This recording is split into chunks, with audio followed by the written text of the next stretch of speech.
How's it going, everyone? Welcome back to my channel. I go by Spider, and in this video we're going to be breaking down the team that I drafted for the Jjdl Season 3 in the Xianpao division. It is a Wi-Fi league, obviously. I wouldn't be uploading this if it was a Showdown league. But yeah, it goes by the Jjdl, which is short for the John Jr. Draft League. So obviously it was created by John Jr. And if you don't know who he is, his YouTube link will be in the description below, as well as the rest of the coaches that participate in this division. Which is really cool. So it's basically just a league to try to get kind of up and coming, I guess, content creators, more exposure, I suppose, since I'm pretty sure John is going to be doing like little watch throughs, similar to how they do it in like the BBR and the SPL and stuff like that. So I'm really excited to be in this league for sure, hoping to make better quality videos than I have in the past. So yeah, that's obviously the hope. Obviously, we've got a new team here. We've got the Midnight Gliscors. I wanted to switch it up a little bit from the Lumio City Greninjas, kind of like a fresh start in a way. I made this logo myself. I really like it, and yeah, that's about it. Also, big shout out to the mods this season. It's going to be John Jr., Obo, and Treant. So their links will be first, and then the rest of the coaches will go next. I really appreciate all the work they do. I mean, if you've ever run a league, you know how difficult it is at times. I'm sure they're going to be plenty busy throughout the season, trying to organize everyone's uploads and all that. So it's going to be fun. But yeah, last thing before we get into the draft, I'm going to go through the rules real quick. So everyone gets 115 points to draft 9 through 11 Pokemon. So you can get 9, 10, or 11. There is a Terra tax on all Pokemon. Some Pokemon are obviously Terra banned, like I think obviously Blaziken, Dragapult, Darkrai, that kind of thing.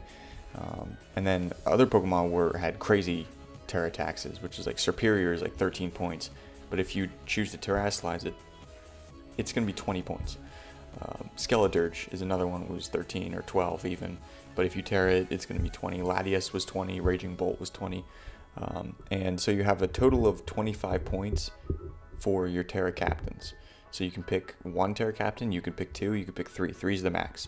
It is going to be free Terra, which means you can Terra into any type, any week, but it will be preview, which means before the battle, like right as you see the team, we're going to have to DM each other, me and my opponent, and let each other know what the Terra types are for our Terra captains. And with all that being said, we are finally ready to get into the draft. So I was 11th overall, 11th out of 16th. I didn't mind that pick, or that... I guess, yeah, that pick, because I didn't really want any like top tier thing. I knew exactly what I wanted, and luckily it got down to me. I drafted Sneasler for my first pick. At 11th overall, like I said, I had a good feeling that it would get back to me. I've always found it difficult to prep for Sneasler as a Pokemon, but I've never actually been able to use it. With 2 great abilities, Poison Touch and Unburden, it can kind of be like its own little Thunder and Lightning kind of situation. Obviously, it gets Dire Claw, base 80 poison type move that can poison, paralyze, or put to sleep the opponent. And then I'm pretty sure that stacks with Poison Touch. Don't quote me on that because I'm not sure, but it may. I feel like it should, because that would make it even more broken. Or I guess maybe it shouldn't. And then obviously Unburden, synergy with certain terrain setters, but it can also get its Unburden boost in its own way. Air Balloon's a great item to have, so that you're immune to the ground type move, but if someone attacks you and they don't knock you out, they're gonna pop the balloon, you get the Unburden boost. Same with the normal gem fake out situation there. You could also run something like an Endure Likey Berry kind of thing, or an Endure anything really. And it does get Swords Dance obviously, which really helps it to set up. Now obviously the kind of drawbacks to this Pokemon will be its dual stab is resisted by Ghost and Poison. We deal with that pretty well later on, so it's not that big of an issue. But it's just something to keep in mind. I do get U-Turn as great switch initiative, and because it's so naturally fast at base 120 speed, I don't really need to invest any speed if I'm planning on getting my Unburden proc, because I'm going to outspeed everything at +2 anyway. So I can run like max HP, max attack, take any one hit, get the Unburden off, and get a Swords Dance up, and we're golden in certain matchups. So that is the hope. But I could also just run a Choice Band set and really catch my opponent off guard. So very excited to use this Pokemon. I'm not sure if it's a warrant for 11th overall, but I have seen it picked earlier. So that's something to keep in mind. So next up, I drafted Gliscor. At this point, I wanted Golden Go. I wanted to pair Sneasler with Golden Go. I thought it's a really good pairing, but Golden Go got taken like a few picks before my pick with Gliscor. So I was already planning on getting the team mascot, but you know, I was trying to get it with round 3. I definitely prioritized Golden Go, but obviously I'm not able to get it. So I got Gliscor instead, and you know, I think it's great. I've used Gliscor in the past. I know a lot of people aren't a fan of it, but I think it's very good at what it does. It gets you know, certain utility moves like Taunt, Stealth Rocks. It does get spikes this gen, which is really cool, and Toxic Spikes, which is great. It did lose Roost, but I don't really think that's as big of an issue compared to other Pokemon because of Poison Heal with the Toxic Orb, with Synergy. I don't really mind that I'm, you know, after 2 turns, I've already recovered 25% of my health without doing anything. So, you know, I feel like we'll be able to adjust for that kind of nerf, I guess. But having Spikes and Toxic Spikes is great. Again, obviously, I wanted to pair Gliscor with Golden Go so I could have that kind of, you know, you stack the spikes up and then you switch into Golden Go when something tries to remove it, because obviously Golden Go is the premier hazard removal blocker. But anyway, just having this Pokemon here to spike stack is really nice regardless, and it can knock off still, which is great. It can even set up a Sword Stance, so if I need to, you know, boost my attack for a specific matchup, if I think that's a good set, then I could do that. It is sneaky fast at base 95 speed, so I will be able to taunt most Pokemon that try to maybe set up on me or set up hazards or try to heal. Gliscor is a really good kind of stall breaker. So next up I got Heatran in the 3rd round. At this point I did kind of want Primarina, but that had already got taken, I think maybe late round 2 or early round 3.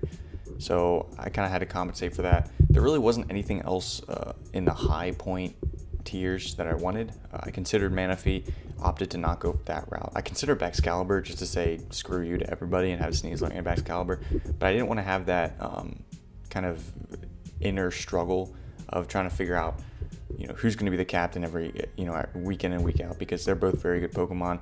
And I also wanted, you know, to have some fluency with my team. So even though I really wanted Baxcalibur, if Sneasler had got taken before my 11th pick overall, I would have definitely gone Baxcalibur. But that's neither here nor there, because we drafted Heatran. I think Heatran with Gliscor is great. They cover each other's weaknesses besides water, obviously, very well. So, you know, that's nice.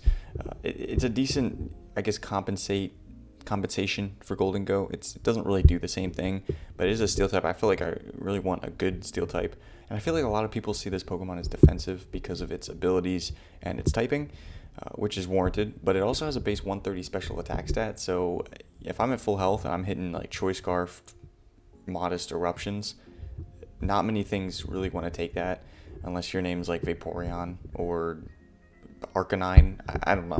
There's obviously a few things out there, but I think I could really, you know, stun some people with this thing's strength, potentially. It also gets great utility like Magma Storm, being able to trap things in. I get Taunt, I get Stealth Rocks, I get Will-O-Wisp, I get, well, Lava Plume isn't really a utility move, but it does have an increased chance to burn, so I can get damage off, and if I'm lucky enough, I get the burn as well. That would be really cool. So yeah, at this point, I feel like I have a pretty decent core. Next round, I'm going to bolster that core even more with Sylveon. I drafted Sylveon as kind of a replacement to Primarina. I think it does certain things worse than Primarina, but also certain things better. The biggest thing being it can Wish Pass, right? I mean, I want to be able to, you know, heal the team if needed. And Sylveon does that very well. It's only 11 points, which I think is kind of a steal for Sylveon. I've seen it be like 13 or 14 in the past, so 11 is just fine with me. Besides my, you know, bulky Wish Passing set, I could also run Specs Hyper Voice and hit like an absolute truck. Pixelate boosted, 110 special attack base. If you're not a Steel or Poison type, that's hitting very hard, and even some Steel and Poison types are not going to enjoy that. Also Fire types. But I do have, you know, Psychic and Psyshock as access for the Poison types. And this isn't going to be a Terra Captain, so because I don't really see myself using it offensively very much, but you know, it can do that. And it also gets Baton Pass as a great, you know, kind of switch momentum, I suppose. It can run that on offensive and defensive sets. But this Pokemon's mainly just going to be my bulky Fairy pivot, and that's just pretty much what all I want it to do, all I need it to do. I think it's really important that my kind of defensive core can hit back really hard as well and kind of surprise my opponent. It gives me a lot of flexibility in team building, and I think that Heatran, Sylveon, and Gliscor, not necessarily in that order, can definitely, you know, be very strong when they have to be. So, you know, I'm not just one-dimensional every week. I think that's very important. So next up, I drafted Hydreigon in the 5th round. Now, this is a Pokemon that, you know, I think is a great gel to the team. And I'm not necessarily the most comfortable with it because I haven't used it in a while. Same with Sylveon, but Sylveon's really easy to use. Hydreigon's a little bit more tricky because Hydreigon's a little bit more versatile as far as what it can do. First of all, it's got great base 125 special attack, I believe, and 98 speed. Now, the speed tier is really important to have there because not everyone's going to speed creep for a Gliscor, because Gliscor is just usually not going to run max speed, right? It's going to be bulky. So it's nice to have a Hydreigon there to be a little bit more of a threat in that kind of 95 to 100 range. Obviously, being a dark dragon type is really nice. Dark is a very important type to have, especially on the team that I'm drafting when you look at it at the end. And, you know, dragon types can resist some pretty cool moves or pretty cool typings like, you know, water, fire, grass, and also electric. And just having the ability levitate to be immune to those ground type moves is obviously really helpful. Now, although this Pokemon can be a pretty powerful wall breaker with both Dragon Dance and Nasty Plot, I think it also gets some great utility with U-Turn, Stealth Rocks, Taunt, Thunder Wave, that kind of thing. So you never know. And also, this Pokemon has great coverage. I mean, outside of like Spiritomb, Sableye, and Eelektross, this Pokemon probably hits everything in the game super effectively with the right pieces or with the right moves, right? If this Pokemon could have like 10 moves, it would be busted because it gets such good coverage. Really hoping to pull out a Dragon Dance Hydreigon at some point in the season. Probably won't happen very often, but I mean, you never know. All right, next is the fun pick of the draft. Actually, we got a few fun picks. Espeon, I think, is really cool. It is one of my Terra captains this season, so I will be able to terrestrialize it into any typing if I so desire. The Terra tax was from 7 points up to 10, which is fine with me. I'll gladly pay 10 points for Terra Espeon. Espeon's really cool. It pairs really nicely with my next pick, actually. At base 130 special attack, I hit everything really hard. I do get, you know, decent coverage. It does get Alluring Voice now, which is great. So it gets, you know, fairy coverage. I don't know if it got, maybe it did get Dazzling Gleam last gen. So maybe it's just the same. But Alluring Voice can help against things that try to set up, whereas Dazzling Gleam can't. So it's got at least that sort of, you know, utility. At base 110 speed, it fits perfectly in between Hydreigon and Sneasler. So really anything base 114 to 119, otherwise, without this Espeon here, would be able to run Modest or Adamant and be just fine. Not anymore. We got Espeon, baby. So that's really exciting.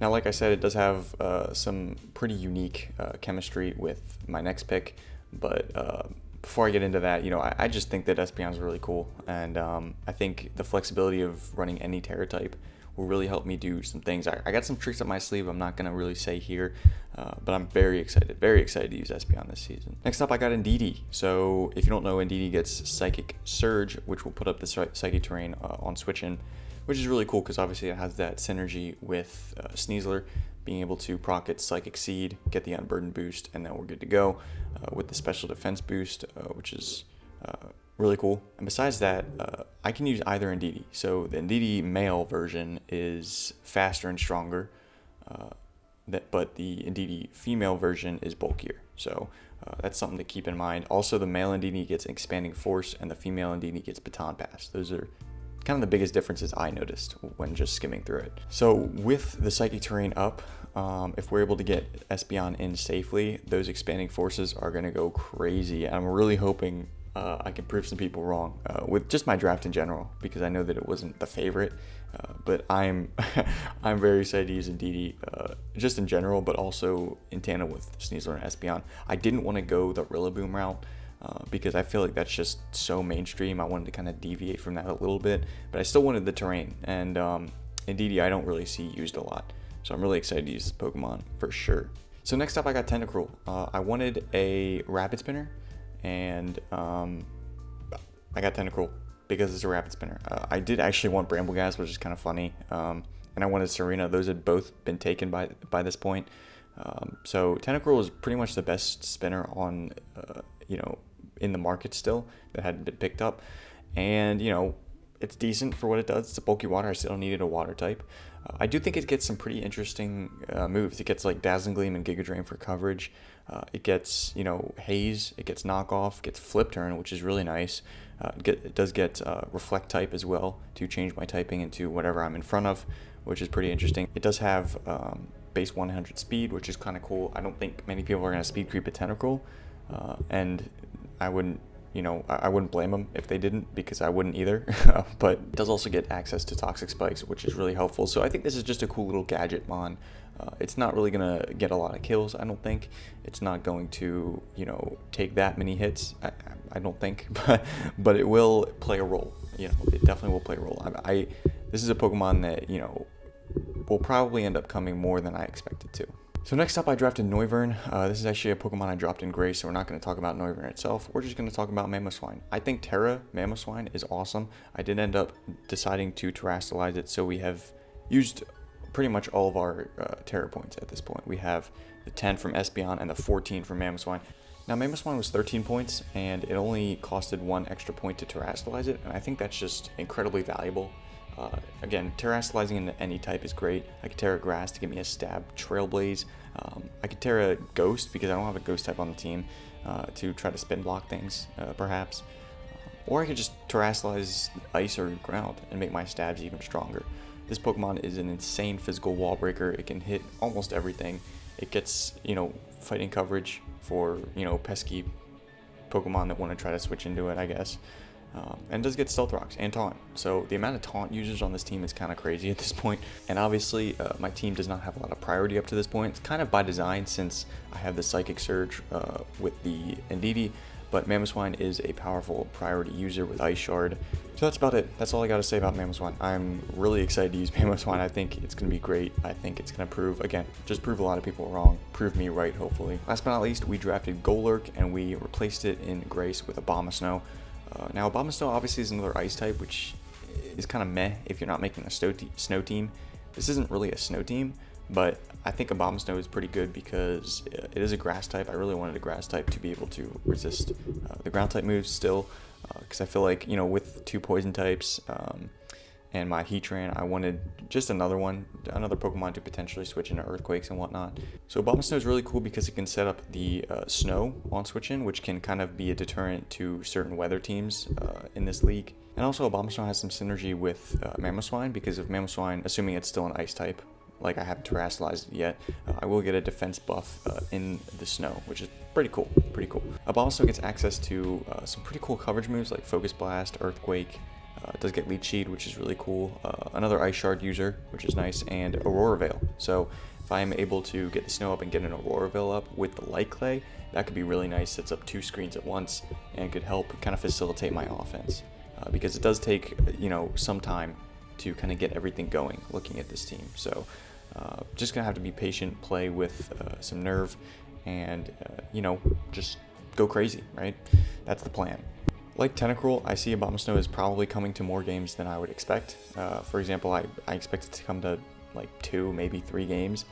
By the end of it, it might be coming to like 5 or 6. We'll just have to see. But I'm really excited to be able to use, you know, really a lot of Pokemon on this team. Not so much Hydreigon, Heatran, Sylveon, that kind of thing, because I've already used all those Pokemon. Really excited to use Sneasler and Jjdl and Espeon, and even Abomasnow. I really wanted to draft Golurk and keep it, but I felt like Mamoswine. Oh, also, man, I'm really excited to use Mamoswine. Like I said, I did want to keep Golurk, but it just didn't make much sense if I was going to have Mamoswine there, because I think Golurk and Sneasler are an insane duo, to be honest.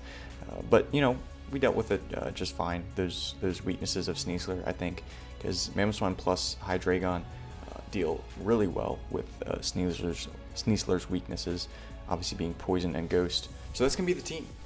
That's what we got this season. Now, we do have to use 2 of our transactions in the grace period. That's how they did it. So we only have, I believe, 3 left for the rest of the season, which is fine. I love my team. I don't expect to make changes unless I go like 0-4. Maybe 0-3. So yeah, let me know what you think of the team in the comment section below. Make sure to subscribe, like, ring the bell, all that jazz. And definitely make sure you go check out everyone else's draft analyses if you have the time, of course, because, you know, everyone's posting them today. I believe 24th of March. I'm recording this way earlier. We have plenty of time. Week 3 is almost 3 weeks long, which is kind of crazy. So with all that being said, I'm going to get on up out of here. Next week should be week number 1, and after that, just every week we'll have a battle. Again, really trying to up the quality of my videos, make them a little bit easier to watch, I suppose. And yeah, so that's all I got for you today. Thanks for tuning in. Hope you have a good day, and I'll see you guys in the next one.